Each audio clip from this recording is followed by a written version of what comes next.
We're catching you up to speed on what you may have missed since the trial ended, and take a look at what could come next. The state police did a bad job, and that caused the whole problem of this town. How Canton residents are responding to the resolution of a trial that divided the town. Yeah, I'm glad it's over. I'm not happy with the decision. Nathan tells us the last 3.5 years have taken a toll. The toughest part for me is seeing my sister drag through the mud, that she did this when we knew from the beginning she didn't. Do you think you'll ever have answers as to what happened? I question that. I struggle with that.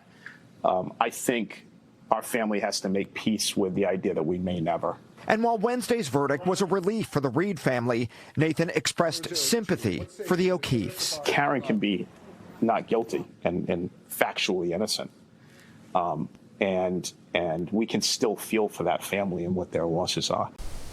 You've had the day, right? A little bit of time to maybe have some celebrations yesterday. How are we feeling right now? Go ahead. Relieved, first and foremost. Proud, Karen. Proud of this legal team. Proud of my parents. That. Still numb. You know, you after living 3.5 years of this nightmare, this terror, this fright, up against this power of the state and its unlimited resources to come after you. It's a nightmare. It's been hell, as I've said on many, many occasions. And right now, to have it over, it seems surreal. We were up till 2:30, 3 o'clock at the seaport. We're tired, we're numb, but we're so grateful. We're so blessed to Almighty God that, we have this outcome. Yeah. And you're sitting in the courtroom, waiting for that outcome. What's going through your mind? You see these court officers, and they're very professional, very kind, very accommodating. Good morning, have a nice weekend, so on and so forth. But in that moment when it's announced the jury has a verdict, you'll see 2 or 3 of those officers come behind your daughter and stand there. And their position is to be sure that if a guilty is announced, that they're going to immediately cuff her. And that idea of embracing her or holding her or being able to kiss her and walk out with her is gone. Yeah. That is unnerving, and I've always felt that. And that's why we marshaled every resource we could, drained every account we could, galvanized every effort among women who really started a lot of this, because many of them have felt objectified, dehumanized, victimized, not respected, and have identified with Karen that grace, that fight, that resolve to not give up. I tell you, if it had not been for them, they're in the thousands, and I've met many, I won't say I've met thousands, but I've met several hundred women at standouts outside of court, and I'll say to them, thank you so much. We're grateful. Everything comes to an end, and this nightmare is over. And so gratified and so fortunate we had this great team of lawyers. I mean, as you saw them, they're just so passionate, so smart, so dedicated, and they have so much fight, so much resolve. We're very, very fortunate. When you think of the Sandra Birchmore case that happened in Norfolk County, investigated by some of the same who were part of the Karen Reed case, I'm not going to, deceive myself into thinking Karen Reed and Sandra Birchmore are 2 outliers on a data point curve, and that there are not others who have been victimized, but maybe haven't been as lucky and as blessed as we have to have this movement and to have these attorneys so smart, so dedicated to fight for Karen's freedom. And Karen's right there with them. She really is. She's so strong, and in many ways, she's a leader of this movement as well. They see a bit of themselves in Karen, whether it be just their gender or what she's gone through. But the lawyers have talked about it, whether it be Alan, David, Bob, Liza, all of them have talked about how Karen is really an integral part of this defense team, and she was from the very beginning. She's just waking up today from a nightmare. She was telling us when she went back after court yesterday and after the verdicts and her freedom, and she went back to her hotel room where the entire defense team was staying and looked at her various attire, her suits that she wears, and she said, okay, the immediate thought was, what am I going to wear tomorrow? And it just hit her. Well, there is no more tomorrow. But truly, we're blessed. We're blessed that the good Lord has seen this to a justifiable end, for sure. It's the first time this week, and it's the first time in the three and a half years, whether it be plowing this driveway or whether it be doing lawn work last year or spreading mulch. It's the first time I've done anything leisurely in 3.5 years where I haven't had in the recesses of my mind that threat that I could lose Karen. And that's very comforting. That's the power of Almighty God. We talked about it just an hour or two ago. The difference feels like you can actually put your phone down today and not worry, is there, a concerning call or text coming through. And today feels, I don't want to speak for my father, but it feels like there's that relief there of, it's okay, if I missed the call, everything's probably okay. Yeah. No parent, no loved one should experience what I've experienced, and my wife and my son here just should not.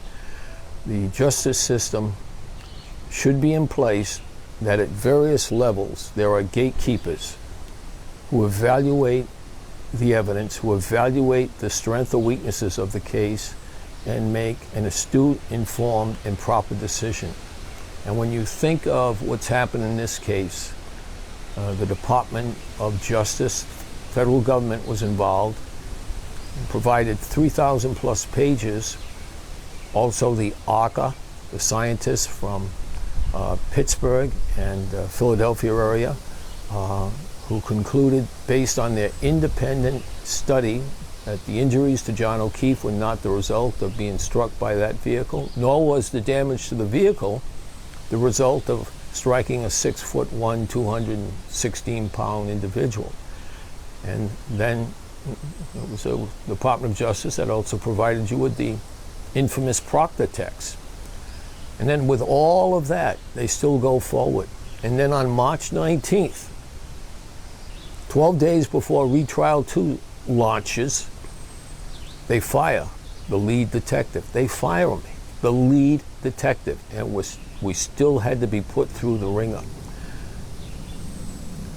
People may say it's absurd, it's scandalous. In our position, it's frightful. It's scary, truly. And so nobody, and I would tell everyone who can watch this, take back your government. Get out there and vote. Do not be apathetic. Get out there and make your vote count. And hold your leaders accountable. And if you don't like what you see, hold them accountable by changing your vote and going elsewhere. But that's the power of America, the power of your vote. There are 800,000 people living in Norfolk County, the richest county in Massachusetts, by the way. And my understanding is only 70,000 of them, less than 10%, voted in the last election. So it's important. Get out there and take back, make your voices heard. Good sentiment. Yeah. Anything else that you guys want to say that I have not asked? I would say in regards to the supporters, Yes. they put us over the top. That level of support, what we heard in that courtroom yesterday, when you're in there, there's a 3 to 5 minute delay between what's said there and what's maybe coming through on the TV or on radio and what people are hearing outside on their phones. And when we heard not guilty and the crowd goes nuts, it was palpable. It came through your body. It was like Mick Jagger or Taylor Swift came out on stage at Gillette and the place went nuts. I mean, Mass State Police told us as we were leaving there were better than 3,000 people outside, supporters, just lining the streets. Security everywhere. It's amazing, and that's because of Karen. That's because of her story. That's because of the team and her supporters. So a huge thank you to her supporters. To hear that applause and it reverberate through that courtroom, and everybody heard it. It was just one of the few times over the last 3+ years I was proud to be an American. I said, this is what it's about. And thank God I had them, behind me. It was just, gave you goosebumps when it just riveted through the court, and it was unmistakable. And when we came out, all right, it was just all over again. Yeah, all Round over two. again. Yeah. Alan Jackson said to us, he hugged us in another courtroom before we walked out, and he just looked at us and he went, "I'll never forget that sound."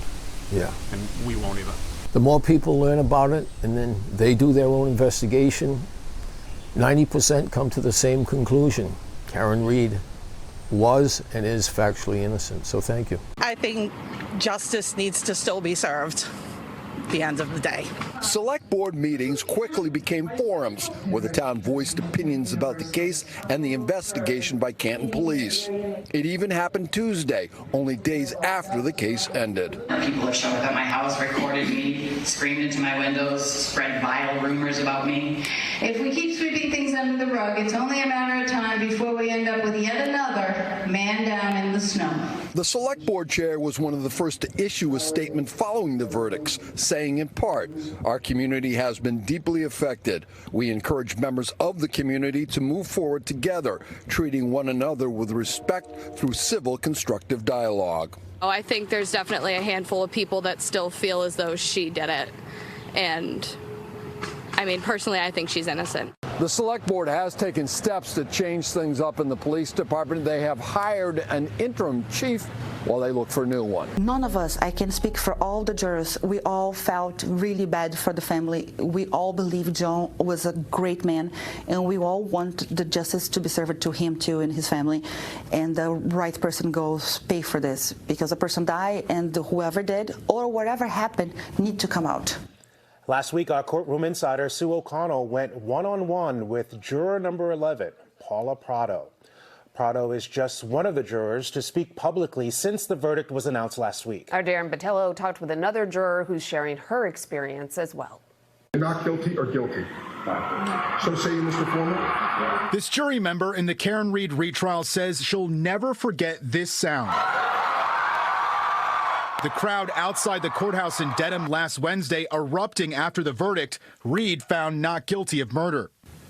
It was overwhelming. There was so much grief and so much joy in that moment, and you really felt the weight of everything that we had done that day. The juror wanted to remain anonymous. In fact, she says at first she didn't even want to be seated on the jury. I love my job. I didn't want to not be there for a long time. Also, it's a huge case that everyone has really made their mind up on. But this juror didn't, she says, until deliberations started more than a week ago after closing arguments. Everybody in that room was very smart and very committed to telling their story and their version of the story, which more than anything led me to walk into that jury room with no opinion. I think we started making a lot more progress when I got huge poster board paper and then worked with other members of the jury to write down the definition of every charge. At the end of the day, this was an absolute tragedy for the O'Keefe family, and I hope that they find justice. Well, this week we also heard from the foreman of the jury. He asked not to be named. He told the Today Show why the jury voted to acquit Karen Reed. Karen Reed is innocent, and she didn't do this crime. No one could prove that she did this crime. Something did happen to Mr. O'Keefe, and it's foul play or whatever you want to say, but there was no evidence to even through multiple witnesses and testimony by his autopsy and everything. There was still no one said to solid evidence that there was a collision. The foreman also addressed the police investigation and what they did or did not do in the hours after O'Keefe was found in the snow. If I was in that house, I know that house would have been stormed, first and foremost. No one went into the house. Someone's laying on someone's lawn, but no one goes in the house. It just doesn't make sense. What do you want to say to anyone who believes the narrative, the defense's narrative, that you are corrupt, that you framed Karen Reed? I laugh because it's such a ridiculous accusation. There's not one piece of evidence or fact to support that, because it did not happen. I would never do something like that. What raised questions for you about the police investigation? First and foremost, the house. If I was in that house, I know that house would have been stormed. First and foremost, like no one went into the house. Someone's laying on someone's lawn, but no one goes in the house. You know, it just doesn't make sense in large part. And that was just one hole amongst many holes that we had to sift through. How would you describe the police investigation into John O'Keefe's death? No justice in a certain aspect. It was really say shot, not even say shoddy, because then I would say lazy police work, because in large part there's certain things that you kind of learn 101 about collecting evidence, making sure no one's near the crime scene, how you do when you talk to witnesses, all the things 101, they was all done lazy. How do you have interviews with all the people all at once that's supposed to be suspects? No one was separated. It was all done in one group. That alone, it just leaves so many speculations and everything. It was nothing to grasp on. Do you believe there was any collision? No, I believe Karen Reed is not guilty. Did it put extra pressure on you being the foreman? When I first received the message, at first I was like, okay, let me see. But then when I got in the room and all the evidence there, I was like, whoa, okay, now I got to orchestrate this. But it was truly a group effort, and we all trusted each other. All the jurors trusted each other after having we could call it a friendship in which we had amongst each other, in which we understood what was going on in the grand scheme of things. How did you approach this case? Well, I approached it like how any juror should be approaching it, and walking in there understanding this is supposed to be an innocent person, and now now the prosecution has to prove the charges, and the prosecution didn't prove the charges. It was a aha moment, like, wow, they're reaching.